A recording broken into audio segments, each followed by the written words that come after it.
Hola gente, en el video anterior les hablé sobre la salud mental y qué se entiende por trastorno mental. Vi de qué se trataba el modelo biopsicosocial, en el que se menciona que la salud mental depende de tres factores: biológico, psicológico y socioambiental.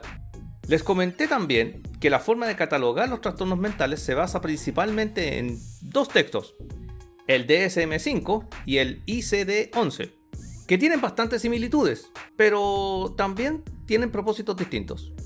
Les mostré la forma básica, cómo se gatilla un trastorno mental, y les mostré la comparación con una reacción normal. También les indiqué la diferencia que hay entre un psicólogo y un psiquiatra, y los tipos de pruebas que se aplican en psicología para detectar trastornos mentales, los cuales corresponden a test psicométricos, que son objetivos, de respuesta cerrada, altamente estandarizados y de alta confiabilidad. Por contraparte, los test proyectivos son de respuesta abierta, de interpretación subjetiva y con una confiabilidad menor. Pero a pesar de estas diferencias, ambos son complementarios porque permiten medir diferentes aspectos de la conducta. Finalmente, les dejé un anticipo de los test psicológicos. Bien, ahora terminamos. Ahora la conclusión. ¿Cómo se mide la salud mental? Parte 2. Quizás a alguien de ustedes se está preguntando si los test anteriores tienen relación con los test psicológicos que se hacen para postular a ciertos trabajos. Algunos sí, pero el propósito es muy distinto. Estos test no buscan detectar enfermedades mentales, sino que evalúan la compatibilidad del candidato con el cargo ofrecido. Para esto se harán distintos tests que permiten evaluar cualquier área de interés: rasgos de personalidad, funciones cognitivas, veracidad del perfil, coherencia conductual y otros más. En clínica se pregunta si existe un trastorno mental, pero en la selección laboral la pregunta es si el individuo se ajusta al perfil requerido. Podría decirse que en casi todas las carreras que se cursan en estudios superiores, este aspecto de los test psicológicos prácticamente ni se toca. Si cualquiera de ustedes postula a un trabajo y después de hacerle estos tests finalmente no quedan en el puesto, no quiere decir que tengan menos capacidades, sino que no se ajustaban al perfil que se buscaba en el lugar de trabajo.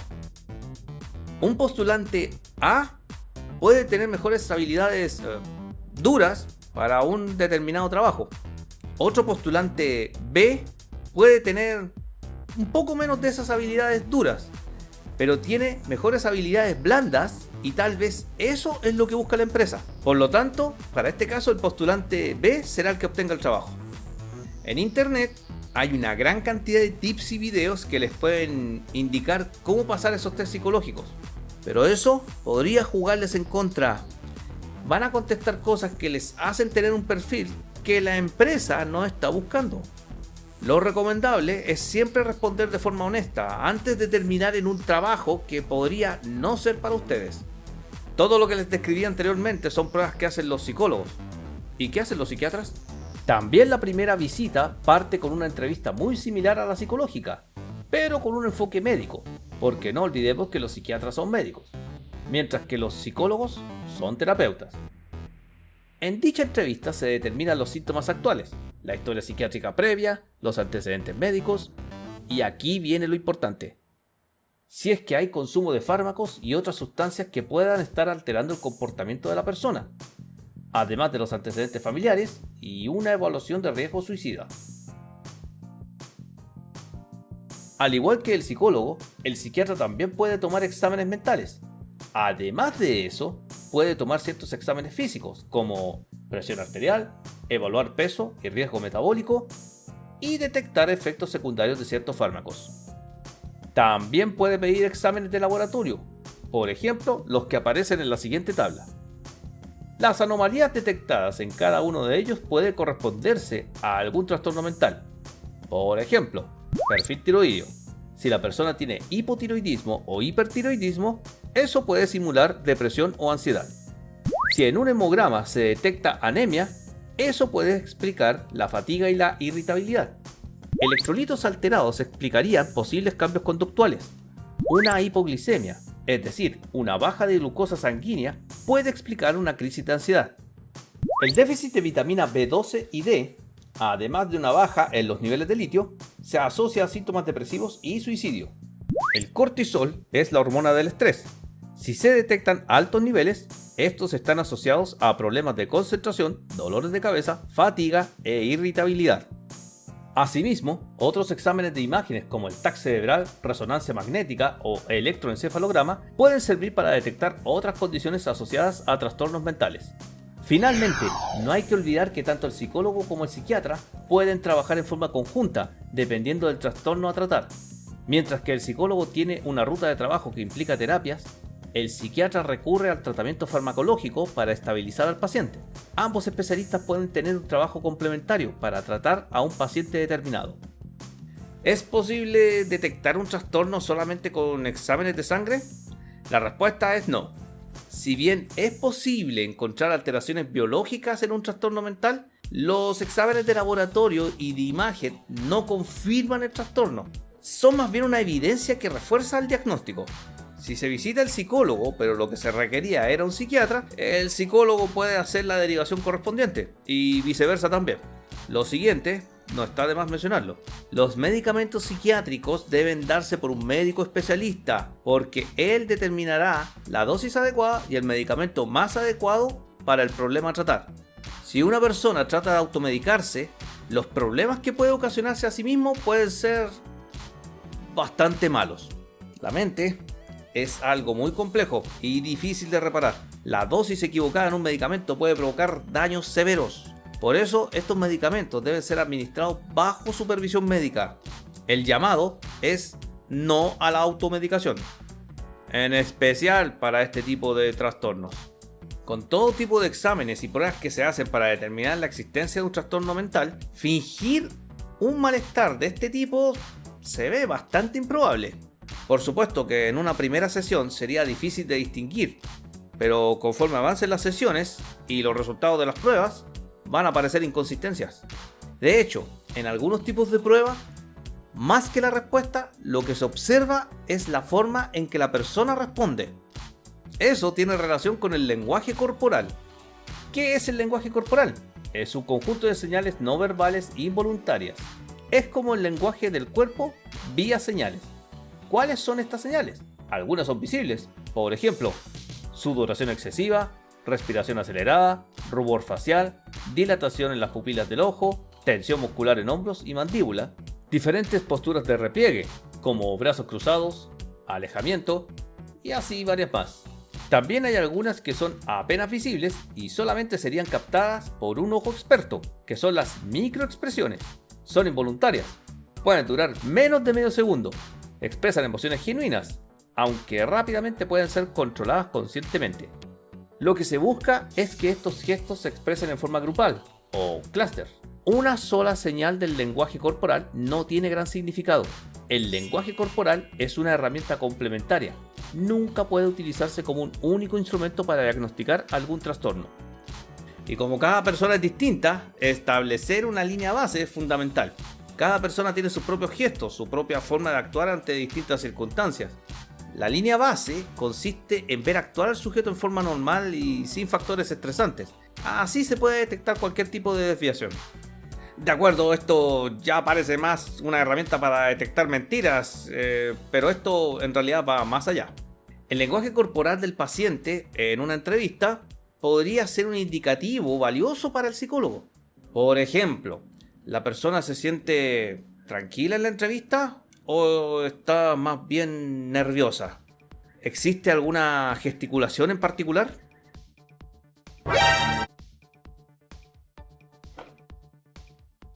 Recuerden, en la entrevista misma o al momento de dar la prueba psicológica importa tanto la respuesta como la forma en que se da esa respuesta.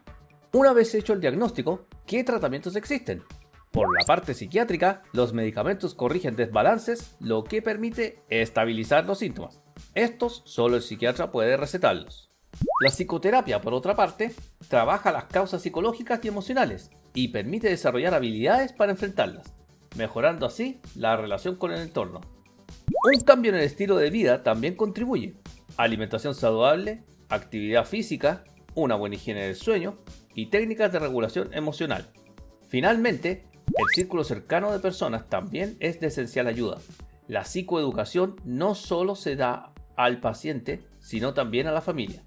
Es necesario reducir el estigma y mejorar la aceptación del tratamiento por parte de la familia y del ambiente del trabajo. Dependiendo del trastorno a tratar, cuando se combinan medicamentos con psicoterapia, los resultados son mejores que los dos por separado. Los trastornos mentales son enfermedades que se pueden desarrollar por diferentes factores según el modelo biopsicosocial. Incluso puede haber una predisposición a desarrollar algún tipo de trastorno mental. Por ejemplo, una predisposición genética o diferentes factores ambientales que son muy estresantes y por lo tanto gatillan la aparición de alguno de estos trastornos. Con el tratamiento adecuado, el paciente puede mejorar incluso en forma permanente. ¿Y qué pasa con las neurodivergencias? Las neurodivergencias corresponden a una variación natural y permanente en la manera en que el cerebro procesa la información, emociones y estímulos. Por lo tanto, no califica como una enfermedad, sino más bien como una forma diferente de interpretar el mundo. Existen varios ejemplos, siendo los más conocidos el TEA, trastorno del espectro autista, el que ahora es conocido como SEA, condición del espectro autista. Se ha removido la palabra trastorno por estar asociada a la connotación negativa de una enfermedad. También tenemos el TDAH o trastorno del déficit atencional e hiperactividad.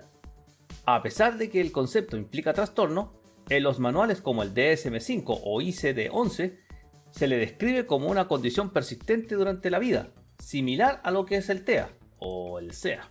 También está el síndrome de Tourette, la dislexia, la discalculia y hay varios otros ejemplos. Para diferenciar mejor entre neurodivergencia y trastorno mental, veamos el siguiente cuadro. Si la variación es natural y permanente, hablamos de una neurodivergencia, contrario a un trastorno mental, que es una afección que altera el ánimo o la conducta normal de un individuo. Esto es importante a tener presente. Una neurodivergencia no se cura porque no es una enfermedad. Lo que se busca es dar apoyo a la persona neurodivergente y adaptar su entorno todo lo posible. Mientras que en un trastorno mental sí es tratable y hasta curable. Para términos de clasificaciones, la neurodivergencia se considera condición y el trastorno como una enfermedad.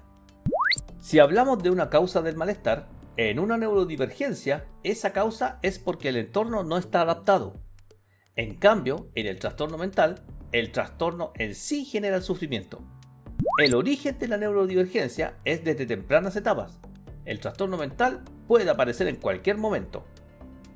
Junto con el concepto de neurodivergencia, se menciona el concepto también de neurodiversidad, pero son cosas distintas. La neurodiversidad abarca toda la variabilidad natural, es decir, personas que podríamos considerar neurotípicas, las neurodivergentes y todo lo que está entre medio de esas dos categorías. La neurodivergencia, en cambio, solo considera a aquellos casos en el que el funcionamiento del comportamiento es significativamente diferente a lo estandarizado. Finalmente, hablamos de trastorno mental cuando hay una alteración que produce un deterioro clínico. Respecto a los trastornos mentales, existen condiciones genéticas y también ambientales que pueden generar una predisposición a desarrollarlos, pero es posible que no se muestren inmediatamente, sino tiempo después. Comparemos tres casos. En el TEA se nace con esta condición y se suele manifestar en la infancia. En este caso, hay un componente genético asociado, lo que hace que el desarrollo cerebral sea diferente del estandarizado. En el caso de la esquizofrenia, no es que se nazca con este trastorno, sino que hay una mayor predisposición a desarrollarlo. Este suele manifestarse en la adolescencia o en la adultez joven, siendo los gatillantes la vulnerabilidad congénita y el estrés. La depresión también presenta una predisposición, aunque se puede manifestar en diferentes etapas de la vida. Lo que origina la depresión corresponde a una mezcla de diferentes factores, es decir, no hay un único origen. Por si alguien se lo pregunta, el conocido síndrome de Down por sí solo no es un trastorno mental, pero sí, este síndrome va a provocar que la persona desarrolle una alteración en el desarrollo cognitivo, y eso sí puede ser un trastorno. En este caso, una enfermedad generará un trastorno mental. Las personas que son neurodivergentes no son necesariamente tratadas con terapia o medicación, pero en algunos casos puede ser necesario. Por ejemplo, cuando existe, junto con la neurodivergencia, depresión, ansiedad, en general cuando el funcionamiento diario de la persona se ve afectado. Lo más usual que se hace son terapias para dar herramientas que permitan gestionar emociones, mejorar la comunicación y la autorregulación en distintas situaciones, como por ejemplo puede ser el propio estrés. En algunos casos también se puede administrar medicamentos para estabilizar ciertos comportamientos. En el propio entorno se pueden hacer ciertos ajustes que sean posibles, como la reducción del ruido y luces, o el uso del lenguaje adecuado y ciertas flexibilidades al momento de las evaluaciones. ¿Cómo se determina si una persona es o no neurodivergente? Igual que en los casos anteriores, un especialista debe examinar a la persona. Si bien hay algunos comportamientos característicos que son apreciables, según el manual DSM-5 se requiere un conjunto determinado de condiciones para ser catalogado como neurodivergente. El llamado es, ante la sospecha, visita al especialista. No quería dejar de mencionar esto último, que es el aumento de trastornos mentales provocados por el mal uso de las redes sociales. El celular ciertamente que ha tenido un rol clave, pero no es porque el aparato en sí provoque este efecto, sino porque nos da un fácil acceso a esta clase de contenidos. Si hay que hacer una comparación entre los beneficios y los perjuicios de las redes sociales, eso deberá quedar para otro momento, por lo extenso que sería ese análisis. Pero rescatemos algunos aspectos que serían importantes de ver ahora. Ciertamente que ha permitido una mayor comunicación. La información se divulga muy rápidamente, ya que cada persona puede comunicar sus ideas a prácticamente todo el mundo. En términos educativos, tiene un impacto enorme, pero también las redes sociales han tenido efectos no deseados, por no decir nocivos. Las redes sociales ofrecen un contenido muy fácil de asimilar. Mucha gente desarrolla un comportamiento compulsivo en el que está revisando sus redes sociales todo el tiempo. Por lo tanto, se impide una necesaria desconexión y descanso mental, con la consiguiente distracción en el trabajo. Aumenta la ansiedad y la depresión al comparar el, entre comillas, mejor estilo de vida de otras personas con la propia. Tal como le indicaba antes, un uso desmedido produce abandono de responsabilidades y peor, aislamiento de relaciones presenciales. ¿Qué tan grave se puede poner esto? Al momento de estar haciendo este video, apareció esta noticia.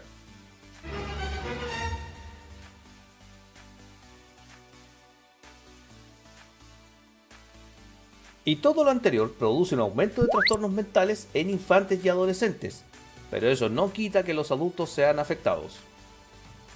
En múltiples estudios se ha medido el impacto negativo del mal uso de las redes sociales tanto en el estudio como en el trabajo. Los resultados son contundentes, tanto que de hecho se ha tenido que legislar para restringir o de hecho prohibir su acceso, ya sea por parte de la propia red social o restringiendo el uso del aparato celular. Y el impacto de las redes sociales en el aumento de los trastornos mentales ciertamente que ha sido significativo y un factor a considerar al momento de hacer los exámenes correspondientes. La salud mental es algo bastante complejo de entender. A medida que se avanza en el tiempo y se vayan haciendo más investigaciones, más vamos a saber cómo lidiar con los trastornos respectivos. Tener una buena salud mental implica la capacidad de gestionar las emociones, no de eliminarlas. Como ya quedó establecido en el modelo biopsicosocial, la salud mental depende tanto de factores biológicos, de la propia psicología de la persona y del entorno. La diversidad de comportamientos entre las diferentes personas ha hecho necesario clasificar los distintos síntomas, con el fin de identificar cuándo se trata de un trastorno mental y evitar confundirlo con lo que serían conductas normales. Los trastornos mentales implican alteraciones en la conducta, también implican alteraciones en algunos aspectos biológicos. La medición de la salud mental requiere ser efectuada por personas especializadas. Si bien hay tratamientos que son estandarizados, siempre serán diferentes para cada individuo. Se ha diseñado una variedad de pruebas psicométricas y proyectivas para diagnosticar adecuadamente alguna enfermedad mental, y es posible que estas pruebas puedan ir cambiando con el tiempo, dependiendo de lo que se conozca cada vez más sobre la mente humana. Si bien existen diferencias entre lo que hace un psicólogo y un psiquiatra, ambas disciplinas son complementarias y en algunos casos es necesaria la intervención de ambas para tratar algún trastorno mental. Mientras mejores son las herramientas de diagnóstico, se puede determinar mejor distintos tipos de neurodiversidades, diferenciando lo que es una neurodivergencia de un trastorno mental como tal, y de esa forma disponer de la ayuda más adecuada.